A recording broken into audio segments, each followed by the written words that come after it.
Bienvenue au Café de la Vérité. Café de la Vérité, on ne se sert que de la parole de Dieu. Plus que ça, on vous conseille même de vérifier ce qu'on vous dit, si c'est bien selon la Bible. Si ce n'est pas selon la Bible, ce n'est pas de Dieu. Je vais vous parler aujourd'hui d'un petit prophète, Joël. Le petit prophète Joël, on n'a pas grand-chose pour préciser à peu près vers quelle année il était avant Jésus-Christ. Certains disent que c'est probablement vers 800 ans, 7 à 800 ans avant Jésus-Christ. Ce que je veux qu'on regarde surtout aujourd'hui ensemble, c'est Joël le chapitre 3. Joël n'a fait que prophétiser surtout sur les choses de la fin des temps. On commence au verset 1. « Après cela, je répandrai mon esprit sur toute chair. Vos fils et vos filles prophétiseront. Vos anciens auront des songes et vos jeunes gens des visions. » Même sur les serviteurs, au verset 2, même sur les serviteurs et sur les servantes, en ce jour-là, je répandrai mon esprit. On regarde ce chapitre-là nous parle de la fin au retour de Jésus. Et disons bien que 7-8 ans pour Dieu, c'est pas grand-chose là. On voit souvent présentement des personnes avoir des songes et des visions, des enfants avoir des visions et prophétiser. On voit souvent des jeunes enfants, 3-4 ans, ils sont en adoration avec le Seigneur et leurs parents, et tout d'un coup, on a vu qu'ils ont dit « Ah, j'ai vu Jésus revient ». Il y a un énorme réveil qui se fait chez les musulmans. Et si vous voulez amener un musulman à croire en Jésus, Jésus connaît la recette.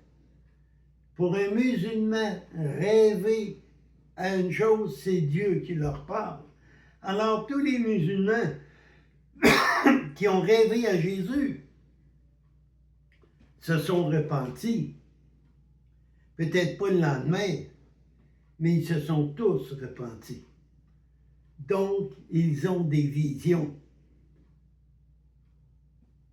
On regarde maintenant au chapitre toujours 3, mais le verset 3. « Je ferai paraître des prodiges dans le ciel, sur la terre, du sang, du feu, des colonnes de fumée. »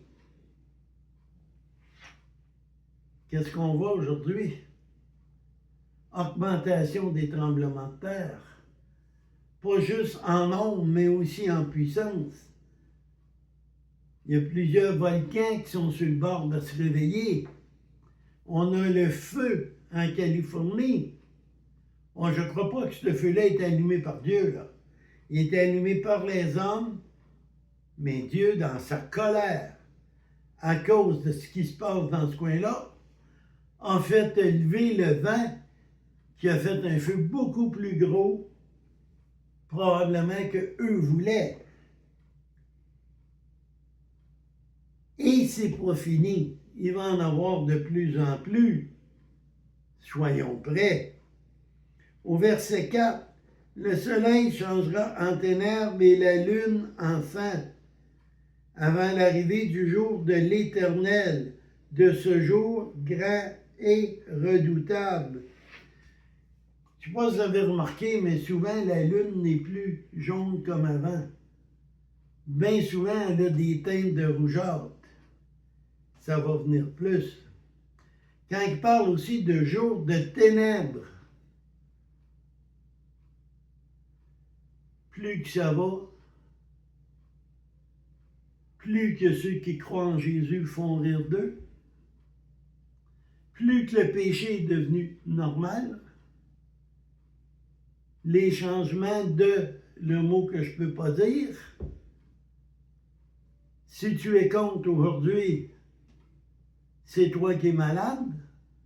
Pourtant, Dieu a créé homme et femme, rien de plus. Cela, c'est des ténèbres. Combien ont perdu leur emploi parce qu'ils parlaient de Jésus? C'est pas terminé.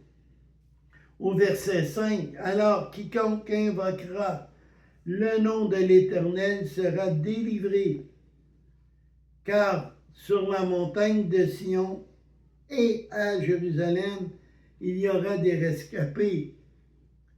Comme l'a dit l'Éternel, et ceux que l'Éternel appelle seront parmi les survivants.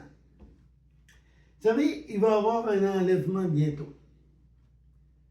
L'enlèvement de ceux qui ont fait de Jésus leur Seigneur et leur Sauveur. Après l'enlèvement, il va y avoir des gens qui vont se repentir aussi, parce que l'Évangile va être prêché. Il y en a d'autres qui vont l'avoir entendu, mais qui n'ont pas cru, et là vont croire.